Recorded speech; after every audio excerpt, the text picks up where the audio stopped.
하나님의 경륜의 적용에 대해서 이번 시간과 다음 시간 나누려고 합니다. 앞에서는 이제 하나님의 경륜의 특성에 대해서 3번 나눴었는데요. 하나님의 경륜은 때가 찬 경륜이다. 또 하나님의 경륜은 은혜의 경륜이다. 하나님의 경륜은 비밀의 경륜이다. 이렇게 해서 3번 나눴습니다. 이제 하나님의 경륜이라고 할 때 경륜을 마치 그 법 중에 법인 헌법처럼 생각해서는 안 된다는 겁니다. 그렇게 하면 적용이 어렵습니다. 이제 그게 민법, 그것도 형법도 있고 민법도 있고 민법이 아주 민감한 거죠. 그 시민들에게는 민법같이 구체적인 실행기, 민법보다 더 민감한 것은 조례라고 그럽니다. 조례는 각 행정 그 저 밑에 자치단체의 법규로 조례라고 그러거든요. 조례보다 더 밑에가 이런 내규 이런 거예요. 마치 그 공동체 어떤 회칙 같은 이런 겁니다. 이런 거예요.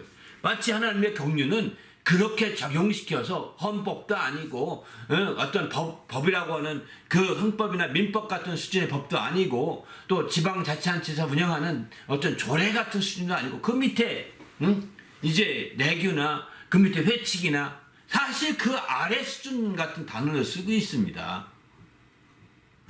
이해되시죠? 경륜이라는 단어가 그렇게 실제적으로 적용에 초점 두고 있다는 것이에요. 제가 말씀드리고 싶은 것은 그런 비슷한 단어를 사용하고 있다는 측면에서 볼 때 적용이라는 부분이 굉장히 중요하지 않은가 이런 생각이 듭니다.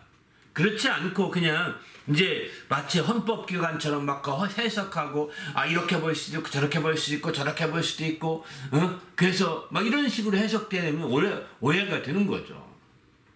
오해가 되는 겁니다.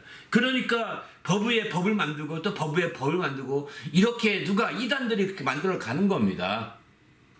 법 위에 법을 만들고 또 법을 만들고 법은 그 위에 누가 있는지 아십니까? 자기가 있는 거예요. 교주가. 교주가 있는 거예요. 그 위에 법 위에 법을 만들고 또 법 위에 법을 만들고 또 법 위에 법을 만들어서 자기의 입신양명만 추구하는 거예요.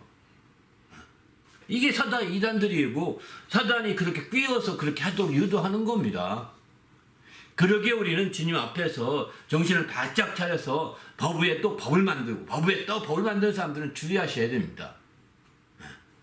정말 성경 이상의 법이 없습니다.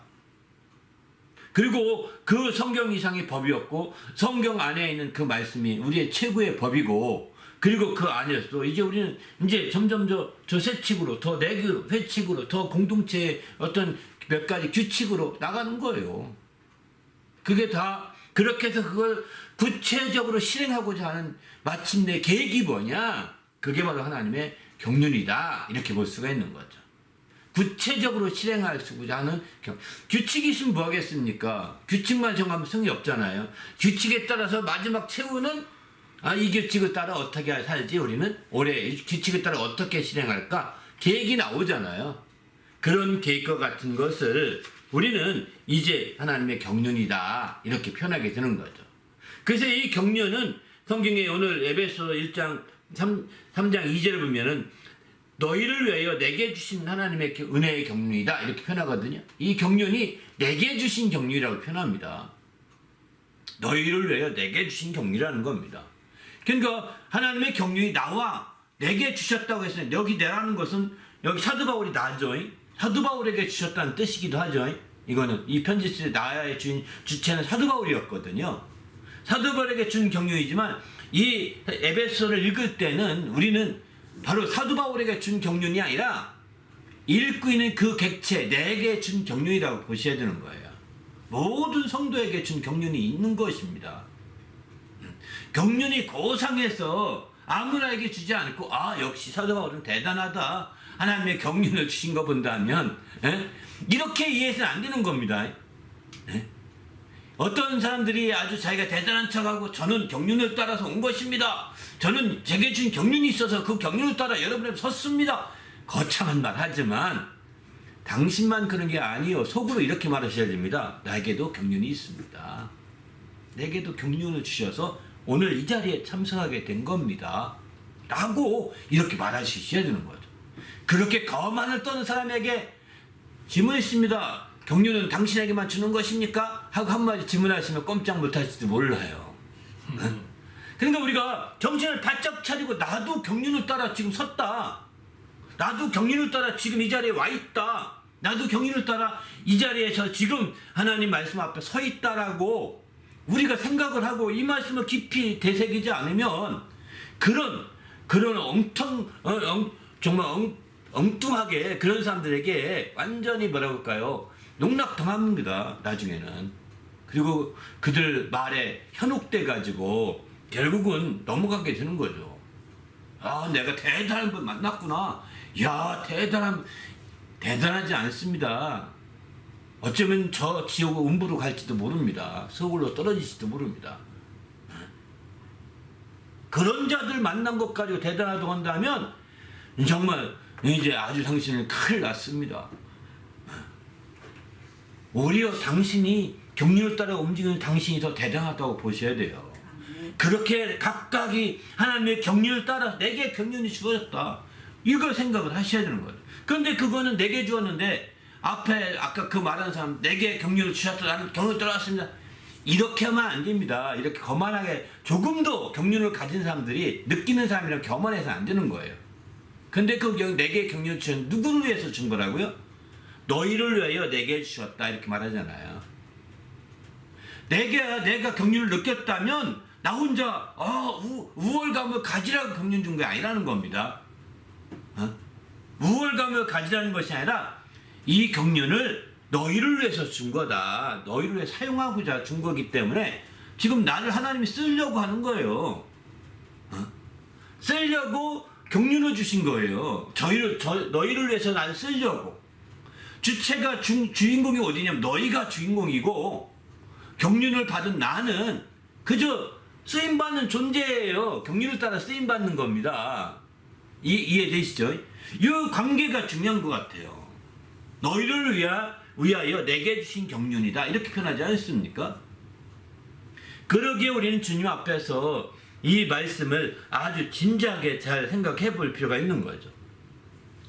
우리 모두가 정말 하나님 말씀을 따라서 이렇게 확실하게 너희를 위한 정말 여기에 초점이 방점이 있다는 게 경륜에는. 그래서 모든 경륜을 느낀 사람들은 자기를 위해 써서는 안 되는 겁니다. 경륜을 자기의 어떤 과시용이나 경륜을 자기의 부호용이나 경륜을 자기 자신의 어떤 그 우월감을 나타내기 위한 그런 것이 아니라는 겁니다. 그래서 경륜을 이렇게 얘기하면서 돈 받아서는 안 되는 거예요. 돈 처먹어서는 안 되는 거예요. 경륜을 얘기하면서 밥 사달라고 밥 사내야 된다고 이렇게 요구해서는 안 되는 겁니다. 왜? 너희를 위한 경륜이기 때문에 주님 말씀대로 섬기는 데 초점이 있는 거거든요. 사실은 경륜을 알면 알수록 더 섬기는 데 초점이 있는 거지, 경륜을 안다 하면서 섬기긴커녕 오히려 돈 받고 말이죠, 수강료 받고 막 다 그럽니다. 이게 세상에 정말 주님도 하나님 아버지도 공짜로 다 알려주신 건데 중간에 다 아버지께 들어갈 모든 걸 다 가르치고 있는 놈들이라고요. 아버지께 다 감사할 그런 것들을 중간에 가르치는 거예요. 이거 심각하지 않습니까? 너희를 위해서 내게 준 경륜이라는 거예요. 그러니까 경륜을 아는 사람들이 더 겸손할 수밖에 없는 겁니다. 경륜을 아는 사람들이 더 섬길 수밖에 너희를 위하여 살 수밖에 없는 겁니다. 경륜을 아는 사람들이. 여기에 우리의 중심을 놓쳐서 경륜과 관계 있는 중심을 놓쳐서 안 되겠다는 겁니다. 경륜의 내용이 어떻고 저떻건 두 번째입니다. 경륜이 뭐하고 뭐 어떤 의의가 있고 뭐 어떤 개념이 뭐고 이거는 사실 두 번째예요. 쉽게 경륜은 바로 내게 주셨는데 너희를 위한 것이다. 이렇게 얘기하시면 되는 거죠. 너희를 위한 중심이 거기 있다는 거예요. 고린도전서에 보면 이런 표현을 하죠. 다음에 또 나누긴 하겠지만 이제 그 만물이 다 너희 것이오 이렇게 하지 않습니까? 아볼로도 너희 것이고 게바도 너희 것이고 예수도 너희 것이 다 너희 것이라는 거예요. 생명도 너희 것이고 모든 게 다 너희 것이라는 거예요. 근데 너희는 그리스도의 것이다 이렇게 말하지 않습니까? 고린도서 3장에 보면 이 말씀 똑같은 표현입니다. 바로 우리가 존재하는 것은 너희를 위해서 존재하는 것입니다. 만물이 너희 것이라고 하는 것은 바로 우리가 각각이 그 주인공으로 성경을 인정하고 있다는 것입니다. 너희를 위해서 내게 준 경이라는 것은 초점이 바로 내가 주인공이다 이런 뜻이지 않습니까? 이 경륜에서 내게 경륜 주었지만 너희를 위해서 이 경륜에 쓰이기 원하니까 네가 주인공이야. 사실 이런 뜻이거든요. 내가 주인공이 아니라 경륜을 받고 깨닫고 이해하고 아는 사람이 주인공이 아니라 바로 그 다른 너희가 바로 주인공이 되는 것이죠. 그러니까 우리가 여기서 주객이 바뀌어서는 안 되는 겁니다. 얼마나 많은 사람들이 그렇게 조금 안다고 해서 신학 공부 좀 했다고 해서 좀 안다고 해서 얼마나 정말 거창합니까? 대단하다고 말하고 막 이렇게들 얘기하지 않습니까? 이거 주객이 바뀐 거예요. 그리고 그들은 대접받으려고 몸부림치지 않습니까? 주객이 바뀐 겁니다. 그러기에 우린 주님 앞에서 이런 하나님의 경륜에 대한 중심을 확실하게 잡아야 되겠다는 거예요. 너희를 위하여 내게 주신 경륜이다. 이렇게 분명하지 않습니까? 에베소 3장 2절에 분명히 말해요. 골로새 1장 25절도 너희를 위하여 내게 주신 경륜 똑같이 이렇게 표현합니다. 이 부분에 대해서는 다음 시간에 더 자세하게 말씀드리는데 실제적인 적용이라는 차원에서 이 말씀부터 드려야 될 것 같아서 말씀드립니다.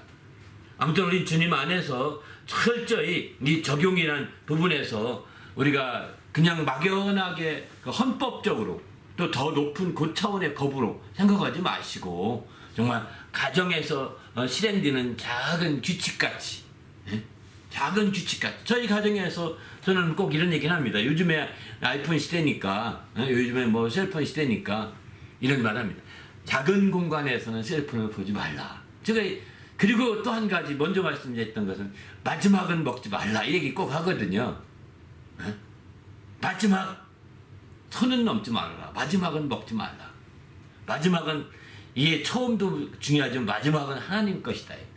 하나님이 하나님께 속한 것이니까 거기까지 넘지 말고 이제 정말 그 어른이 선택하게 둬라. 어른이 드시고 싶으면 드시고 아니면 누구한테 양보하고 싶으면 양보하고 이렇게 하는 게 중요하지 않겠습니까? 아니 앞뒤 선은 있어야 되지 않을까요? 그냥 세상이 아무리 뒤집어진 세상이라 하더라도 선이 없으면 되겠습니까? 안 되잖아요. 그리고 요즘엔 셀폰에 아주 셀폰 끼고 사니까 정말 그 셀폰 보면서 길 걷는 건 봐주겠습니다. 사고만 안 나면 되니까 그건 봐주겠는데 저는 가능한 한 저희 집안에서의 작은 규칙은 셀폰은 좁은 공간에서 보지 말아라. 거기 예를 든다면 좁은 공간 어디일까요? 식탁이라고 하는 좁은 공간에 셀폰 보고 있으면요 같이 밥 먹는 의의가 없습니다. 그거 안 봐야 얘기를 할 수 있고 뭘 하든 할 수가 있는 거죠. 다 각각인 거예요. 또 한 차를 탔습니다. 작은 차를 타는 차에서도 셀폰 보지 말아라. 왜? 차에 탔으면 작은 공간에서 얘기하시는 게 있을 텐데 얘기해야 정상적이지 않습니까? 그런데 다 셀폰 보고 있고 다 거기서 물론 뭐 당시 유튜버여서 유튜브 크리에이터라고 하나의 그런 크리에이터에서 유튜브 찍는다고 봐주겠어요. 그건 아니잖아요. 그러니까 좁은 공간에 자꾸 얘기하고 함께 소통할 수 있는 길이 되는데 그런 공간에서도 이게 갈라놓는 것이 사단짓이라는 마귀짓인 겁니다. 그러니까 셀폰이 마귀짓하고 있는 겁니다. 실제로는. 침대에서도 마찬가지죠. 침대에서 셀폰 봐보세요. 얘기가 안 돼요. 이제 다 끝난 겁니다. 침대에 몇 명이 늦게 해서 2명밖에 안 눕지 않아서 2-3명이 누울 텐데 2-3명이 셀폰 보고 있어 보세요. 간 겁니다. 마귀에게 당한 겁니다. 이런 식으로 좁은 공간에서는 하지 말 것을 좀 저는 많이 권합니다. 사실은. 이건 그냥 실제 우리가 생활이에요. 생활. 이해되시죠? 마치 경륜이라는 건 이와 같다는 겁니다. 집안에서의 어떤 규칙, 집안에서의 이런 내규, 이런 것들이죠. 교훈, 이런 것들이죠. 그렇게 우리가 해나가야 그 집안이 조금 더 중심을 잡고 그 집안이 이렇게 정말 그 뭐라 그럴까요? 전통이 있다고 할까요? 정말 지방의 정체성, 가정의 정체성이 이루어지고 가정의 중심이 세워지고 가정 교육이 되는 거 아니겠습니까? 그렇듯이 하나님께서 이런 경륜을 우리에게 가르쳐 주시고 경륜을 이해케 하시는 것은 하나님의 집안에서의 어떤 그 정체성을 세우고 하나님의 집안에서의 교훈을 세워서 중심을 잡아가고자 하는 거죠. 하나님의 집안에서의 그런 중심을 잡아가고자 하는 것입니다. 하나님의 집안이라고 하니까 전 세계가 하나님의 집안인데요. 어떻게 대단한데요. 어떻게 이렇게 할지는 모르겠지만 사실은 대단하죠. 국가를 운영하는 데도 법이 이렇게 많은데 전 세계를 운영할 때 얼마나 법이 많겠습니까? 그런데 하나님께는 단순합니다. 하나님 앞에서는. 하나님 앞에서는 단순합니다. 왜냐하면 하나님은 육으로 그 나라를 운영하지 않고 영적으로 운영하기 때문입니다. 육으로 본다면 육은 변화무쌍하거든요. 육은 뭐 계속 변화되지 않습니까? 영은요 그런 변화가 없습니다. 여러분 셀폰 우리가 한 10년 전만 해도 셀폰 지금 같은 셀폰 생각도 못한 적이 있었거든요. 이렇게 육신은 변화무쌍합니다. 이렇게 계속 법도 바뀌어가야 됩니다. 그러나 영은요 그때도 지금도 예수님 당시도 지금도 똑같은 영입니다. 그렇기 때문에 우리가 하나님의 경륜에서는 생각보다 단순할 수 있어요. 내교가. 지금 하나님 집안에서의 그 규칙이 단순할 수 있는 거예요. 근데 사람들은 그저 육신적인 면만 생각해가지고 대단하다 막 이렇게 떠버리고 막 굉장한 것처럼 말하지만 성경은 영적인 면을 중심으로 다루고 있기 때문에 그렇게만 보면 실제적인 걸 보지 못할 수가 있다는 거죠. 그래서 우리는 주님 앞에서 이 하나님의 이 경륜에 대한 적용이 잘 이루어지시길 부탁드립니다. 할렐루야. 오늘 이제 디모데전서 1장 4절 말씀을 중심으로 하고 있는데요. 1장 4절 보면은 신하와 끝없는 족보와 몰두하지 말게 하려 함이라. 이런 것은 믿음 안에 있는 하나님의 경륜을 이름보다 도리어 변론을 내는 것이다. 신하나 끝없는 족보 이런 것들에 집착하면 집착할수록 몰두하면 몰두할수록 이제 변론하고 다툼이 일어나기 쉽다는 겁니다. 그런 것들은 믿음 안에 있는 하나님의 경륜을 이룰 수가 없다는 겁니다. 믿음 안에 있는 하나님의 경륜을 이루는데 한계가 있다는 거죠. 바로 이 말씀입니다. 오늘 첫 번째 적용은 그래서 믿음 안에 있다는 것에 대한 개념을 중심으로 해서 적용하고자 합니다. 왜냐하면 믿음은 각각 가져야 되는 거거든요. 아버지의 믿음으로 자식이 구원받지 못합니다. 어머니의 믿음으로 딸이 구원받지 못합니다. 그 가문의 믿음으로 그 후손들이 구원받지 못합니다. 각각 믿어야 되는 거거든요. 아버지가 신거 포도 먹을 때서 자식이 쉬지 않잖아요. 물론 신거 먹고서 막 아주 으등거리고 얼굴을 찡그리면 자식도 자녀들도 좀 조금은 영향을 받는 것 같더라고요.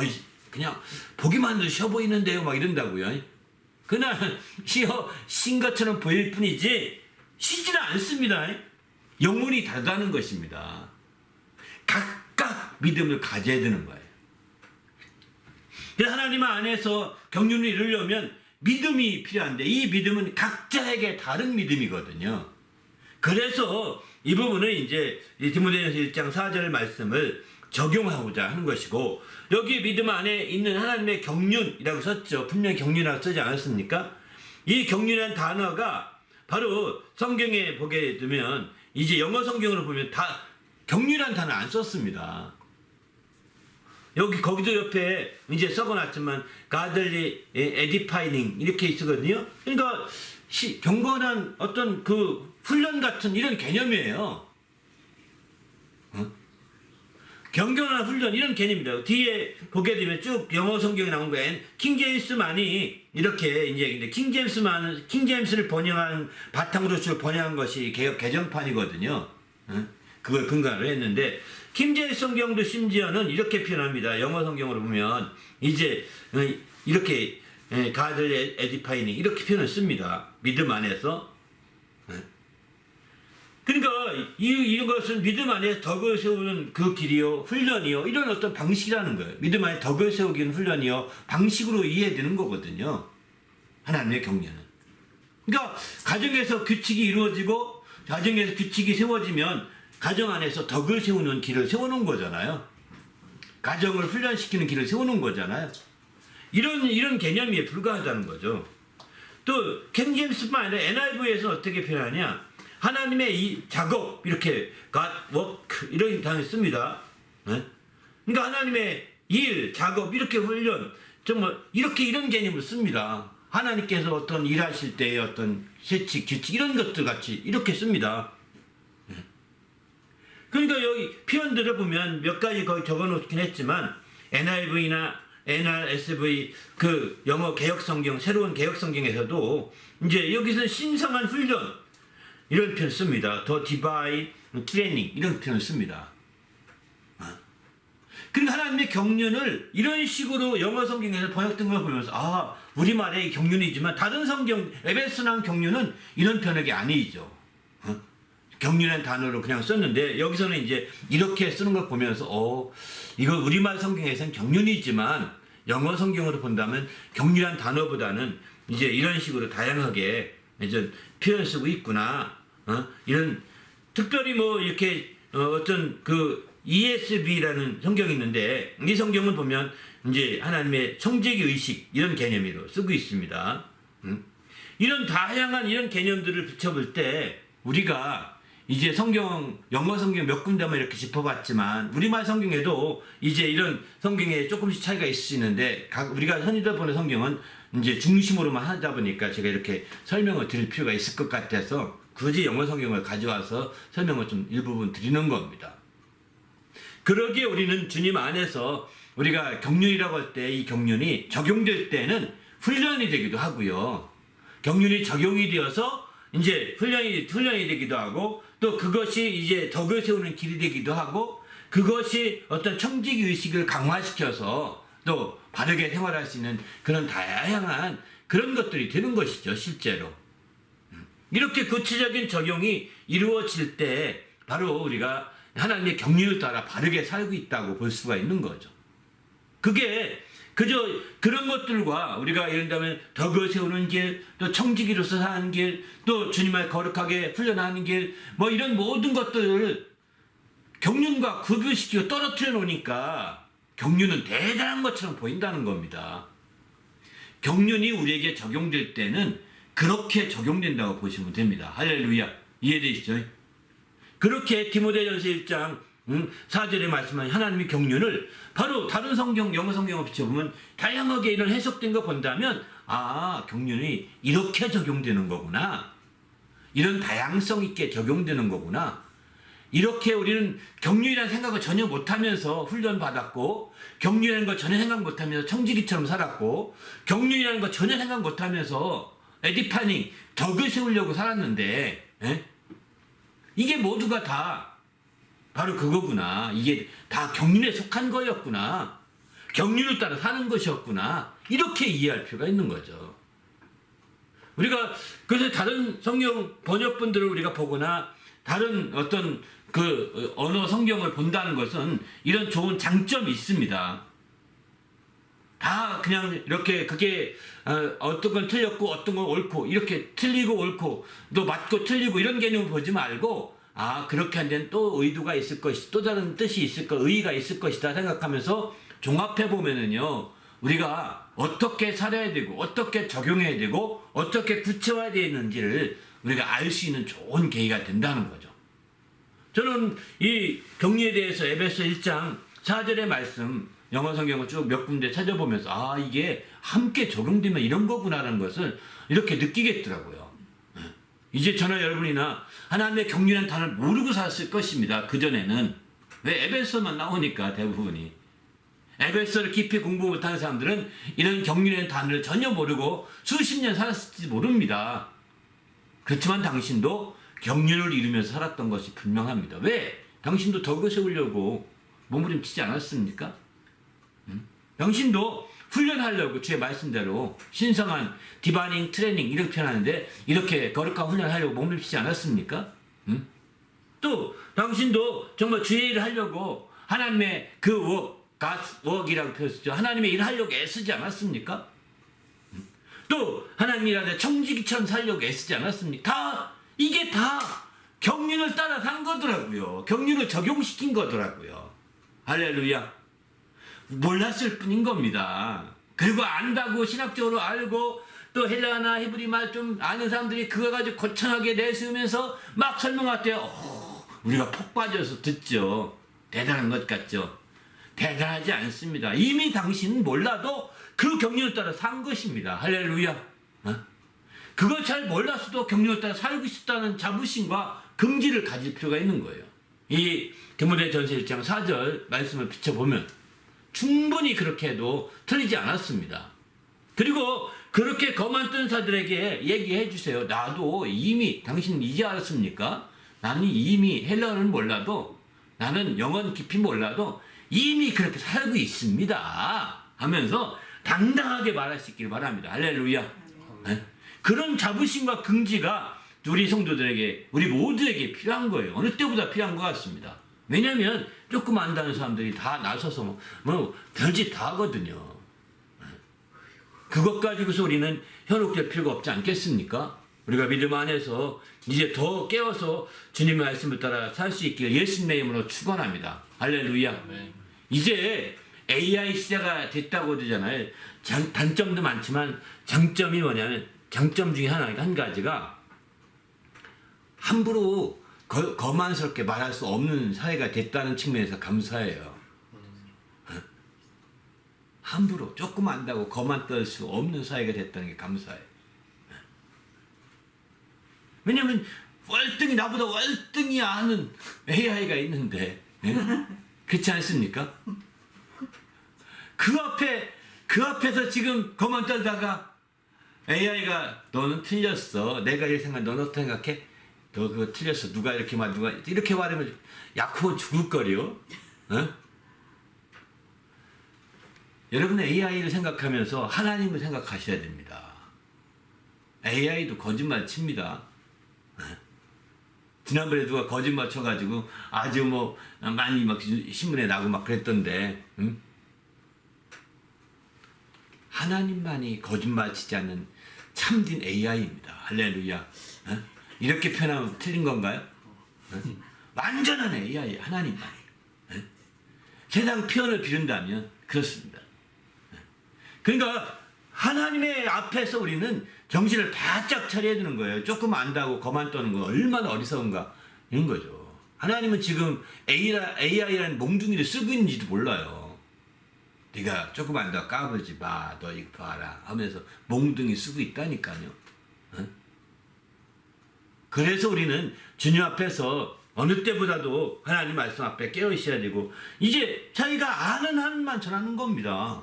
나는 이렇게 이해했습니다. 여러분 성경 읽어보시고 좀 다르게 생각하신다면 그 말씀을 또 더 깊이 생각하고 또 하나님께 기도하시면 또 깨닫도록 기도하시고 이렇게 나가고, 그렇게 깨닫다 보면 그 기쁨이 충만해져서 이게 우리 교회가 원하는 기쁨을 추구하는 방식이거든요. 정말 이런 기쁨이 충만할 때 순교하기까지 하는 것입니다. 이런 기쁨이 충만치 않으면 순교는커녕 어느 거 하나 양보하려고 하지 않고 손해보려고 하지 않습니다. 손해보려고 하지 않아요. 우리는 주님 안에서 정말 하나님의 경륜을 잘 깊이 아시고 깨어있으시기 바랍니다. 할렐루야. 저는 그렇기 때문에 주님 앞에서 우리가 더 마지막 때 정말 정신을 바짝 차리고 깨어있어야 되겠다 이런 생각이 듭니다. 그러면 이 적용할 때 오늘 여기 보면 믿음 안에 있는 이라는 표현을 쓰고 있죠. 믿음 안에 있는 이라는 표현을 쓰는데, 하나님의 경륜을 이제 적용하기 위해서 꼭 믿음 안에 있는 이라는 단어를 잘 이해할 필요가 있습니다. 이걸 이해하지 못하면 이제 우리가 하나님의 경륜을 적용하는 데 한계가 있는 거죠. 그래서 그 하나님의 경륜은, 믿음 안에 있는 하나님의 경륜 이런 단어를 볼 때 하나님의 경륜을 이제 알다시피 믿음으로 풀어가야 된다는 것입니다. 하나님의 경륜을 믿음으로 녹여내야 된다는 것입니다. 믿음이 없이 인간의 공력으로 하나님의 경륜을 풀어가려고 한다면 심각한 오류를 발생하는 거예요. 인간의 수고와 애씀과 노력으로 더 많이 공부하는 것으로 그 경륜을 풀어가려고 한다면 더 많은 오류를 범할 수밖에 없는 거죠. 믿음 안에 있는 하나님의 경륜이기 때문에 믿음으로 풀어진다는 것입니다. 처음에는 잘 모르겠지만 모를 수도 있어요. 이해가 안 될 수 있어요. 그럼 믿음을 가지고 계속 기도하면서 하나님 이거 이해가 안 갑니다 하고 기도하다 보면 하나님이 풀어주실 것입니다. 어느 동시에 다 풀어지지 않겠지만 이 어느 순간부터 풀어질 거예요. 저는 그렇게 믿습니다. 믿음 아니라 근데 믿음이라고 하는 것이 하나님의 경륜을 적용시킬 때 가장 중요한 게 그런 부분이에요. 더 나가서 앞서 말씀드린 것처럼 믿음은 각각 주어진 거거든요. 공동체가 아니거든요. 믿음은 공동으로 주어진 게 아무것도 없습니다. 각자 한 사람 한 사람에게 믿음이 주어지고 그 믿음을 따라 움직이기 때문에 그 믿음이라는 것이 소중함. 그래서 각자에게 적용이 돼야 된다는 거죠. 그리고 그 각자의 적용된 믿음이 이제 발휘가 되어야 하나님의 경륜을 하나하나 이제 적용하여서 실행해 갈 수가 있는 거죠. 그러나 믿음이 없으면 하나님의 경륜을 실행할 수가 없습니다. 적용되어 실행할 수가 없는 거예요. 믿음으로 마치 이제 수용성이 있고 지용성이 있다고 그러지 않습니까? 수용성은 물로 녹는 것이 있는 거죠. 지용성은 기름으로 녹죠. 이렇게 되듯이 바로 하나님의 경륜은 믿음으로 녹는다. 이렇게 이해하시면 좋을 것 같습니다. 믿음으로만이 깨달을 수 있고 믿음으로만이 이해할 수 있고 믿음으로만이 실천할 수 있고 믿음으로 실행할 수 있다는 거예요.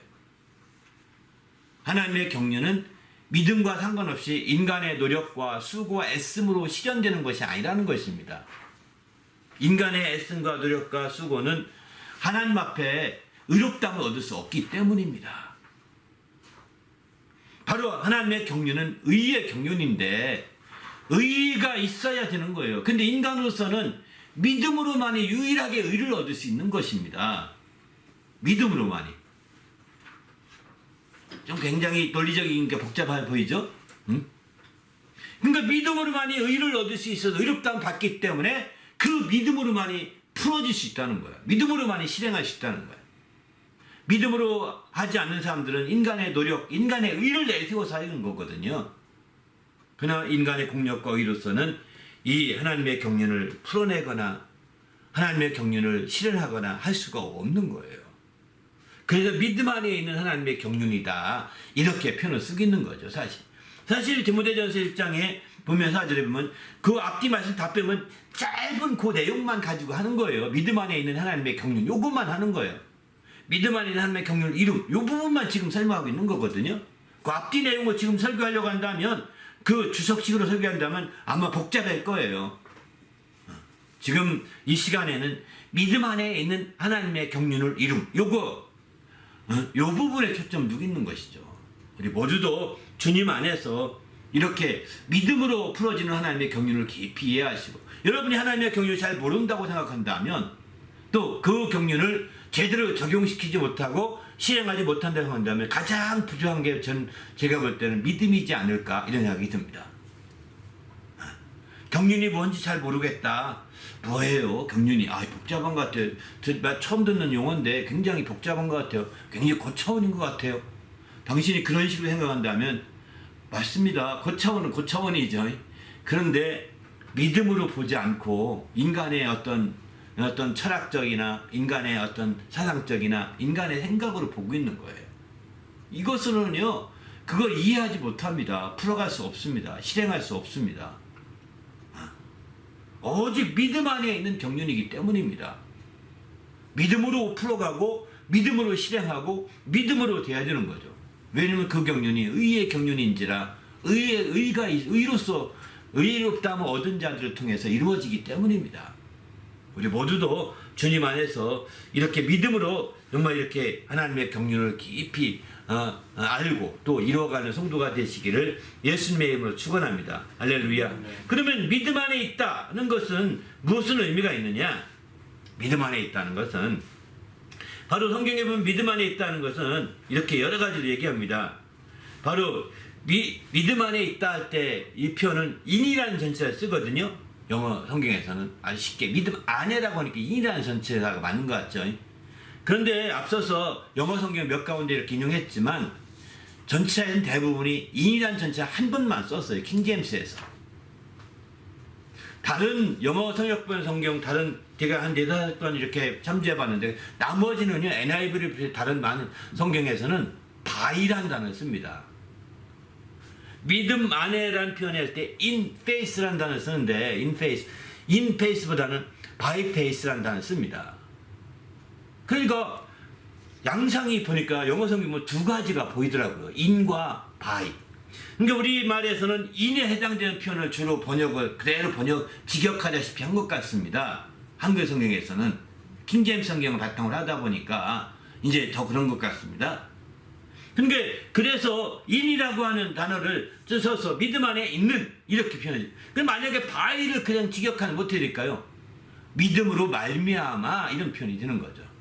믿음으로 말미암아, 믿음을 인하여 이런 표현이 되는 거죠.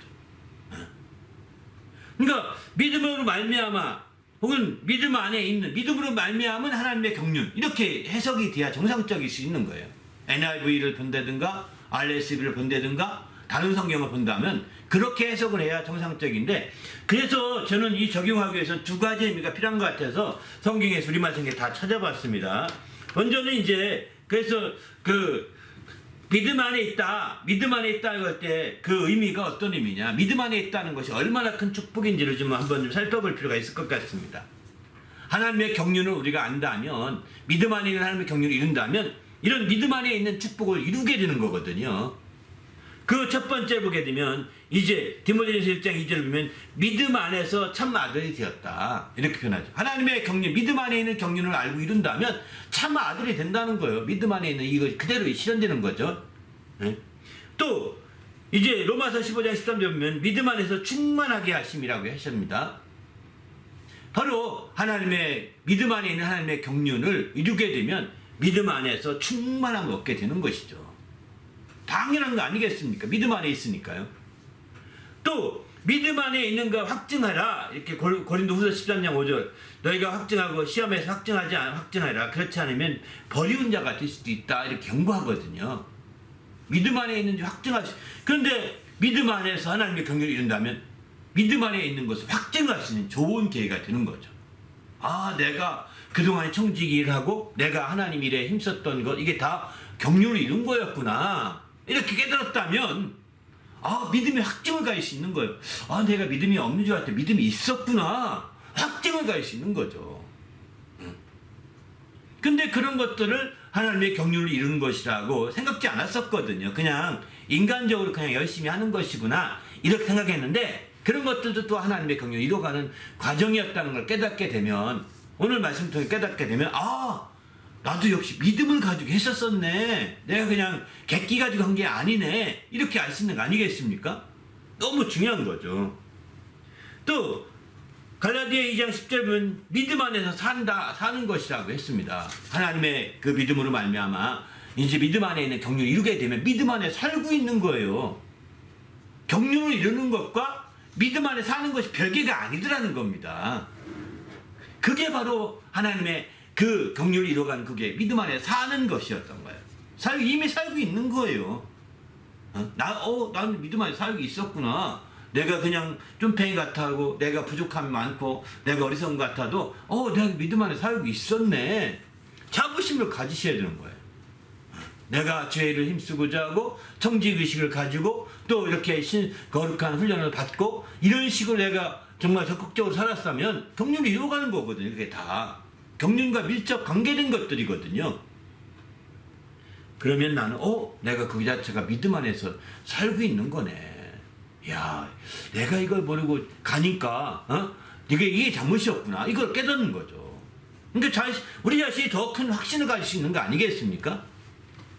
또 마지막 하나는 믿음 안에서 사랑함. 이렇게 디도서 3장 15절 보게 되면은 믿음 안에서 사랑함 마찬가지죠. 내가 정말 믿음 안에서 사랑하는 것 같지 않고 내가 믿음 안에서 나는 왜 그 거지한테 동냥하냐 이렇게 말하면서도 나 믿음 안에 안 사는 건가 이런 생각을 좀 했었거든요. 그런데 아니란 말이죠. 내가 경륜을 주의 하나님의 일에 힘쓰고 또 거룩한 훈련에 더 힘쓰고 청지기로서 살기를 힘쓰고 또 이제 덕세비를 힘쓰는 이런 사람들이 모두가 다 하나님의 그 뭐라고 그럴까요? 경륜을 이루어가는 것들이었다는 거예요. 그러면 믿음 안에서 나는 여전히 그런 모든 것들, 내가 사랑이라고 해서 인간적인 로맨스는 못 느낄지 모르겠지만, 인간적인 어떤 감정은 못 느낄지 모르겠지만, 그래도 나는 사랑하는 거구나. 이게 믿음 안에 사랑한 거네. 이렇게 확증할 수 있는 거죠. 이런 어느 한 가지만 가지고 정죄받고 한 가지만 가지고 우리가 눌리고 이렇게 해서는 안 되는 겁니다. 이 말씀 보면 아닌 것 같지만 다른 말씀 이렇게 비춰보게 되면 그렇지 않은 경우가 굉장히 많습니다. 그래서 한두 가지 말씀을 통해서 정죄받고 쓰러지고 넘어져서 안 되는 겁니다. 또 다른 말씀에서 또 그 말씀을 당신을 풀어주고 응원해주고 위로해주고 지원해주는 말씀이 얼마나 많거든요. 그렇기 때문에 우리는 주님의 말씀을 또 읽고 또 읽고 내가 힘들 때도 읽고 내가 건강할 때도 읽고 내가 아플 때도 읽고 내가 고통스러울 때도 읽고 근심 많을 때 읽어야 되는 거예요. 만약에 그렇지 못하고 우리가 성경 읽는 것을 게을리하고 우물우물 성경을 가까이 하지 않으면 당신은 한두 가지 말씀에 정죄받아서 당신은 그냥 거기서 멈출지도 모르겠습니다. 그거는 지혜가 아닙니다. 그래서 우리는 하나님의 말씀을 통해서 좀 더 깊이 깨달아 가야 되는 거죠. 반면에 이제 믿음의 안에 있다고 했는데 그래 믿음 바이라고 바이 페이스라는 단어를 중심으로 본다면 성경에서 믿음으로 말미암아 보통 바이를 믿음으로 말미암아라 많이 해석하거든요. 그럼 믿음으로 말미암은 것들이 어떤 것이 있을까 이런 생각 쭉 해보니까 성경에 쭉 해보니까 7가지가 보이더라고요. 7가지. 첫 번째 믿음으로 말미암아 살리라 이렇게 말씀합니다. 하나님의 경륜이 이루는 것이 바로 믿음으로 말미암아 사는 길입니다. 할렐루야. 다른 거 없습니다. 두 번째는 이제 믿음으로 말미암아 의롭다 하심을 받는다. 이렇게 로마서 8장 3절 여러 군데 이 말씀 많이 나옵니다. 뭐 시간이 없어서 지금 저는 간단히 넘어가려고 하는데 시간만 있다면 하나하나 다 읽고 이렇게 할 수도 있을 것 같은데요. 그렇지 못한 게 아쉽지만 넘어가려고 합니다. 바로 그런 차원에서 볼 때 우리는 이제 여기서 알 수 있는 거죠. 우린 주님 안에서 이제 하나님 말씀을 통해서 이렇게 중심을 잡아가시길 바랍니다. 할렐루야. 그래서 우리 자신이 적극적으로 하나님 말씀을 통해 새롭게 돼야 된다는 겁니다. 두 번째, 세 번째는 믿음으로 말미암아 위로를 받음 이렇게 말합니다. 믿음으로 말미암아 위로를 받음. 이 믿음으로 말미암아서 하나님의 경륜을 이루는 것 자체가 위로받는 지름길이라는 것입니다. 저는 이렇게 이해하시면 봐요. 위로 따로 경륜 이루는 거 따로가 아닙니다. 내가 경륜을 이루고자 힘쓰고 있다면 당연히 믿음 안에서 위로받겠구나 이렇게 신뢰해야 되는 거죠. 하나님의 경륜을 이루고자 하는 힘쓰고 있는 나의 모습을 여러분이 아시잖아요. 여러분 스스로가 다 아시잖아요. 그리고 반면에 내가 하나님의 경륜을 이루고자 하는 마음이 없고 이루고자 안 이루고 있구나 이렇게 생각한다면 거기에는 문제가 있는 거죠. 하나님의 위로를 난 못 받겠구나. 왜? 믿음으로 말미암아 살고 있지 않으니까요. 이렇게 이해할 수가 있는 거죠. 그래서 하나님의 경륜으로 말미암아 내가 살아야 되겠다. 막 이렇게 생각해야 되는 거죠. 그 다음에 네 번째는 믿음으로 말미암아 구원을 받는다고 했습니다. 하나님의 경륜을 이루는 것이 구원의 지름길이라고 볼 수 있는 거죠. 성경에 구원이라고 할 때 보통 3가지 단어 쓰죠. 구원을 받았다 이런 표현을 쓰고요. 구원을 받으리라 현재 진행형으로 받으라 이런 표현을 쓰고요. 나중에 구원을 받으리라 이렇게 해서 미래형으로 받을 것이다 이런 표현도 씁니다. 우리가 구원을 받았다 하는 것은요 뭐를 의미하냐면 속죄함 받았다, 용서함 받았다, 죄사함 받았다, 구원의 기초가 이루어졌다 이런 표현입니다. 여러분 제3에 대한 확신을 갖는 게 구원을 받았다고 받을 수 있는 그 모든 기초적인 조건이 되는 거거든요. 그러면 죄사함 받은 자들은 다 의롭다함을 얻었는지라 다 구원받을 수 있습니다. 근데 구원을 받으라 현재형으로 이렇게 말하는 것은 재산 받았으면 이제 그거로 끝난 것이 아니라 구원받은 자답게 살아가라 이런 뜻이거든요. 구원을 이루어가라. 구성경은 두렵고 떨림으로 구원을 이루라 이런 표현도 하는데 구원을 이루는 거거든요. 사실 이렇게 구원을 이루어가는 과정에 따르는 것이 뭐냐면 하나님의 경륜을 이루는 것입니다.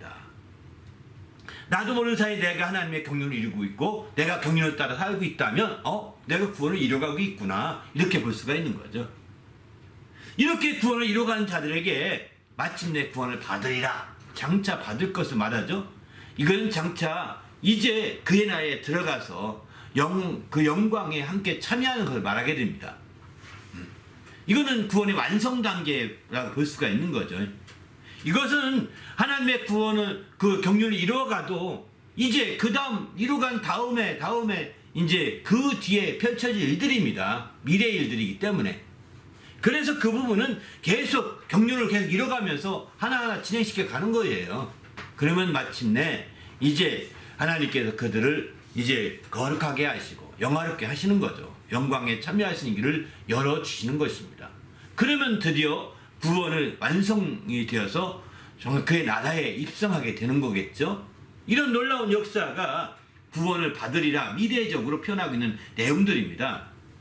바로 그러기 때문에 우리는 주님 앞에 하나님의 경륜을 이룬다는 것은 현재 진행형처럼 바로 구원을 이루어가는 것과 똑같다는 것입니다.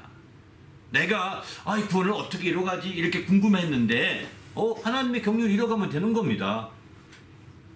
하나님의 정말 경륜을 이루어간다니까 또 너무 매매모호하죠. 앞서 영어 성경을 빌어 설명한다면 거룩한 훈련에 참여도 하고 덕세우기를 힘쓰고 또 더 나아가서는 이제 하나님의 일하기를 힘쓰고 청지의식을 가지고 살고 이런 식으로 살아가는 겁니다. 그럴 때 마침내 이제 이게 모두가 다 그게 하나님의 경륜을 이루어가는 것이고 적용시켜 이루어가는 것이고 그런 자들은 다 구원을 이루어가는 것이죠. 나는 구원을 이루리라 말만 구원을 이루리라 말만 하는 게 아닙니다. 하나님의 경륜을 따라 살아가는 것이 구원을 이루는 지름길임을 표현해주고 있는 거죠. 그래서 믿음으로 말미암아 구원을 받는다라고 이렇게 표현하고 있습니다. 다섯 번째는 믿음으로 말미암아 보호를 받는다 이렇게 표현합니다. 믿음으로 말미암아 그 하나님의 능력으로 보호를 받는다는 것입니다. 바로 믿음 안에 있는 경륜을 이루게 되면 이렇게 당연히 그 경륜 안에서 보호가 되는 거죠. 당연히 보호가 되는 겁니다. 여섯 번째는 믿음 안에서 믿음으로 말미암아 약속을 받음 이렇게 했습니다. 바로 믿음으로 말미암아서 약속된 것을 드디어 받을 수 있게 되는 거죠. 그리고 일곱 번째는 믿음으로 말미암아 자랑함. 경륜을 이루게 되면 믿음으로 말미암아 자랑할 것이 나오는 거죠. 그 믿음으로 말미암으면 자랑할 것이 나오게 되는 겁니다. 경륜을 이루게 될 때. 경륜을 이루지 않게 되면 자랑할 게 없는 거예요. 그래서 우리는 주님 안에서 믿음으로 말미암는다 이런 여러 가지 표현들을 비춰볼 때 우리가 온전히 하나님 말씀을 통해서 이렇게 중심을 잡아갈 수 있다 확신합니다. 우리 모두도 믿음으로 말미암아서 이렇게 새로운 주의 뜻을 이루시기를 예수님의 이름으로 부탁을 드립니다. 할렐루야. 그러면 하나님의 경륜을 이루는 데 있어서 이제 합당한 교훈이 어떤 것이 오늘 본문에 보게 되면 이 교훈이라는 표현이 여러 번 나오거든요. 교훈이라는 표현이 여러 번 나옵니다. 3절부터 보게 되면 다른 교훈을 가르치지 말며 이런 5절도 보면 이 교훈의 목적은 청결함과 선한 양심과 거짓에 없는 믿음에서 나오는 사랑이거늘 이렇게 표현하죠. 그러니까 다른 교훈을 가르치지 말라는 것과 이 교훈과는 전혀 다른 거죠. 다른 차원의 교훈입니다. 11절도 보게 되면 이렇게 표현하죠. 이 교훈은 내게 맡기신 바 복되신 하나님의 영광의 복음을 따름이니라 이렇게 표현합니다. 그러니까 지금 여기서 경륜을 믿음 안에 있는 하나님 경륜을 이루기 위해서는 이 교훈에 초점을 둬야 되죠. 다른 교훈에 초점을 두게 되면 이제 혼란에 빠져가는 그 다른 교훈에 초점 둘 때 나타나는 현상 중에 한 가지가 신화나 끝없는 족보 얘기에 집착하면서 몰두한다는 거예요. 다시 말해 세상 얘기에 몰두하고 세상의 어떤 그 옥신각신에 빠지게 되는 것이죠. 세상의 논쟁에 빠져간다는 겁니다. 다른 교훈에 가르치게 되고 다른 교훈을 따르게 되면 이렇게 된다는 거예요. 그들은 다 이 10절에도 보면 바른 교훈을 거스리는 자들이 거스려서 그렇다는 거예요. 그러니까 이 교훈이라는 것은 바른 교훈이라고 봐야 되는 거죠. 바른 교훈을 거스리는 자들이 그런 겁니다. 그래서 이런 바른 교훈을 거스려서 나타난 현상들이 뭐냐? 그 위에 쭉 다양하게 나오고 있죠. 바로 8절부터 쭉 보게 되면 이렇게 말합니다. 9절부터 볼까요? 알 것은 이것이니 율법은 옳은 사람을 위하여 세운 것이 아니요 오직 불법한 자와 복종하지 아니하는 자와 경건하지 아니한 자와 죄인과 또 거룩하지 아니한 자와 망령된 자와 아버지를 죽이는 자와 어머니를 죽이는 자와 살인하는 자며 음행하는 자와 남색하는 자와 인신매매를 하는 자와 거짓말하는 자와 거짓 맹세하는 자와 기타 바른 교훈을 거스르는 자들을 위함이라 이렇게 표현하죠. 바른 교훈을 거스린 다 이게 바른 교훈을 거스린 거예요. 이게 다 율법은 바로 이제 옳은 사람을 위해 세운 것이 아니라 이런 사람 때문에 있다는 겁니다. 이런 사람 때문에. 그래서 이 바른 교훈, 곧 이 교훈은 영광의 복음, 우리가 가지고 있는 복음을 그렇게 말하게 됩니다. 근데 이 복음을 따르지 아니하는 다른 모든 것들은 다 다른 교훈입니다. 이 복음을 중심으로 하는 교훈이 바로 이제 그 교훈의 목적은 뭐냐? 청결한 마음을 갖게 하고 선한 양심을 갖게 하고 거짓이 없는 믿음을 갖게 해서 거기로부터 나오는 사랑을 우리가 나누게 되는 것이죠. 이 교훈의 목적이 그렇다는 거예요. 이런 것들이 바탕이 될 때 믿음 안에 있는 하나님의 경륜을 이루어갈 수 있는 거죠. 사실 오늘 본문에서는 그거를 이제 그 사이드에서 가르쳐주고 있는 거거든요. 이 교훈을 우리가 정확하게 짚지 않게 되면 이제 우리는 어렵습니다. 예수님께서도 요한복음 7장 16절 보시면 예수께서 대답하시되 내 교훈은 내 것이 아니요 나를 보내신 이의 것이다. 여기 이 교훈 영광의 하나님의 영광의 복음이라고 했는데 바로 이 복음은 주님이 말씀하신 내 교훈에서 나온 거죠. 근데 내 교훈은 내 것이 아니라 예수님이 스스로 만든 것이 아니라 그를 보내신 이의 것이다 라고 이렇게 말하고 있는 겁니다. 요한복음 7장 17절에서는 사람이 하나님의 뜻을 행하려 하면 이 교훈이 하나님께로부터 왔는지 내가 스스로 말함인지 알리라 이렇게 말하죠. 바로 내가 이 교훈이 하나님께로 왔는지 내 스스로 말함인지 그걸 분별할 수 있어야 됩니다. 여러분 설교할 때도 여러분 설교할 때든 가르칠 때든 여러분이 이건 내 지혜가 아니다 할 때가 있습니다. 저도 너무 많이 느낍니다. 이건 내 지혜가 아니다. 이거 하나님이 가르쳐 준 것이다. 저도 그래서 오늘 이 격리에 대한 준비할 때도 말할 것도 없고 정말 늘 기도하거든요. 기도하다가 누워서도부터 그거부터 기도합니다. 그러다가 내가 전혀 생각지 않았는데 갑자기 하나님이 생각을 주시면 영감이라고 표현하는데 그 영감이 나면 얼른 내가 기록합니다. 그 영감은 모아놓은 거예요. 사실은 이게 하루아침에 뚝딱 된 것이 아니라 영감을 모아서 지금까지 이렇게 모아진 거죠. 그렇게 해서 된 것처럼 마찬가지입니다. 바로 우리가 하나님 말씀이 증거하면서 이게 나에게서 나온 건지 내 지식 나에게 나왔다는 건 인간의 지식인지 아니면 하나님께로부터 온 것인지 자기가 압니다. 알아요. 그래서 여러분이 알 때 제가 좋은 지혜를 드린다면 하나님의 지혜인지 하나님의 지시인지 아닌지 모르겠으면 아닙니다. 예? 아닙니다. 하나님의 지시는 애매한 게 없습니다. 애매한 게 없습니다. 애매하면 몰라 하나님 지시인지 모르니까 그냥 해봐 이러면 안 됩니다. 애매할 땐 멈추시고 기도 또 하셔야 됩니다. 하나님의 지시는 확실합니다. 하나님의 뜻인지 아닌지는 확실한 거예요. 애매할 때는 멈추고 기도하는 게 아직까지 그 뜻을 분별하기 위해서 때가 필요하구나 라고 가르쳐주고 있는 시점이라고 보셔야 되는 거예요. 그러나 여러분이 하나님의 뜻이라고 느낄 때는요 아주 고민하지 마셔야 합니다. 과감하게 돌아서셔야 됩니다. 그래야 당신의 삶이 영적인 중심을 놓치지 않게 됩니다. 하나님의 인도하심을 받으시는 사람이 됩니다. 그 뒤의 삶이 어떻게 펼쳐지든 간에 과감히 막 뒤집어 놔야 하나님의 역사를 확실하게 알고 하나님의 인도, 상시 하나님이 쓰시는 삶이 되는 거예요. 그렇게 안 하시면 당신 인생이 꼬여서 뒤죽박죽 되는 삶이 될 수도 있습니다. 이런 삶을 누가 원하시겠어요? 아니지 않습니까?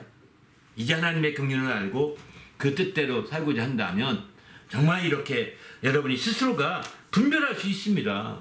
여러분이 한두 살 먹은 애가 아니라면 분별할 수 있어요. 성경을 조금만 읽어봤다면 분별할 수 있어요. 이렇게 분별하셔서 그 교훈을 따르시기를 바랍니다. 할렐루야. 그래서 하나님의 교훈은 정직하여 마음을 기쁘게 한다고 했습니다. 그러기에 이런 교훈을 따라서 우리가 세워가시고 중심을 맞춰가시길 바랍니다. 더구 나가서 이 잠언서 13장 14절을 보면 지혜 있는 자의 교훈은 생명샘이다. 사망의 그늘에서 벗어나게 한다. 이렇게 표현하죠. 이 교훈, 바른 교훈은 지혜 있는 자의 교훈입니다. 그래서 이 교훈을 따르면 생명을 얻게 됩니다. 성경도 이 교훈에 유익하다고 그러는 성경도 교훈과 바르게 함과 책망과 의로 교육하기 유익한 네 가지 얘기하지 않습니까? 그때 교훈이 성경에도 있는 거예요. 이런 교훈은 생명샘과 같아서 사망의 그물에서 벗어나게 하는 겁니다. 이런 놀라운 교훈을 바탕으로 해서 하나님의 그 경륜을 이뤄가는 성도가 되시기를 예수님의 이름으로 부탁을 드립니다. 할렐루야. 그래서 우리가 적극적으로 이 교훈, 특별히 마음을 청결한 마음과 선한 양심과 거짓이 없는 믿음에서 나는 사랑, 이것은 교훈의 목적이라고 하는데 이런 목적을 따라서 우리가 하나님의 믿음 안에 있는 경륜을 이루고자 한다면 정말 우리는 하나님 앞에서 참으로 행복할 것입니다. 이런 행복을 누릴 수 있는 성도가 되시기를 예수님의 이름으로 부탁드립니다. 할렐루야. 반면에 이렇게 하나님의 경륜임에 방해하는 것이 있는데 그건 뭐냐? 앞서 말씀드린 것처럼 이제 오늘 그 다른 교훈이 그렇습니다. 다른 교훈의 가르침을 받게 되면 신앙화, 끝없는 족보와 몰두하게 되고 집착하게 돼서 논쟁이 일어나게 됩니다. 이런 것들은 우리 변론과 논쟁을 일으키게 되는 거거든요. 이런 것들은 하나님의 경륜을 이루는데 방해거리밖에 안 됩니다. 그래서 사람들이 이에서 벗어나 헛된 말에 빠진다는 거예요. 율법이 선생이 되려 하나. 그래서 이제 자기가 말하는 것이 자기에게 확증하는 것도 깨닫지 못하고 자기 스스로 분간하지 못하고 오락가락하며 이렇게 빠진다는 겁니다.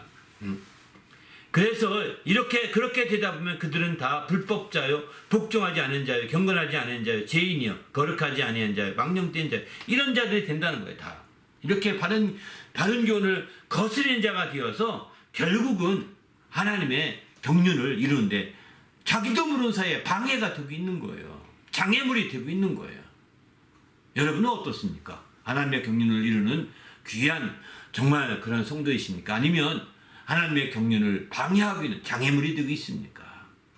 우리가 혹시라도 이제 정말 이 교훈, 곧 바른 교훈을 따라서 우리가 산다면 하나님의 경륜을 이루는 아주 귀한 성도가 되겠지만 바로 이 다른 교훈, 곧 바른 교훈을 떠나서 거스리는 다른 교훈을 따라 우리가 움직인다면 당신은 하나님의 경륜에 정말 정하는 자요. 그 경륜을 장애하는 자, 방해하는 자가 되고 말 것입니다.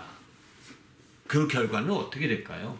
우리는 뻔하지 않겠습니까? 우리 모두 하나님의 경륜을 이루어서 더욱더 행복한 그런 성도가 되시기를 예수님의 이름으로 축원합니다. 할렐루야. 함께 기도하다 하나님, 오늘도 주님이 축복하셔서 하나님의 경륜을 이름으로 말미암아 오직 하나님을 기쁘시게 하는 그런 성도가 될 수 있도록 인도해 달라고. 정말 때가 이르면 사람들이 바른 교훈을 받지 아니한다고 디모데 후서 4장 3절에 말하는데 이것은 귀가 가려워서 자기 사유고조차 많은 다른 신성을 많이 두기 때문에 그렇다는 겁니다. 요즘 시대가 그런 것 같습니다. 얼마나 많은 사람들이 귀가 가려웠어요. 가려가지고 가려져서 그 다른 스승 얘기 때문에 가려진 겁니다. 이 얘기 듣고 저 얘기 듣고 저 얘기 듣고 하다 보니까 분별하지 못하고 듣다 보니까 귀가 가려졌습니다. 바른 교훈을 떠나서 받지 아니하고 귀가 가려서 사유고 쫓아가다 보니까 이런 현상들이 나타난 거죠. 마지막 시대에 이런 정말 바른 교훈을 떠나서 귀가 가려서 귀가 이렇게 막혀서 가려서라는 뜻이지 가려워서가 아닙니다. 긁는 가려움이 아니라 귀가 가려서예요. 가려서 이렇게 자기 사유고조차 스승을 많이 둠으로 이렇게 하나님의 경륜과 멀어지는 자가 결코 없게 해달라고 이제 바른 교훈에 합당하게 우리가 말하고 그 따르는 자가 되어서 하나님의 경륜을 이루는 자가 되게 해달라고 간절히 합심해서 기도하겠습니다.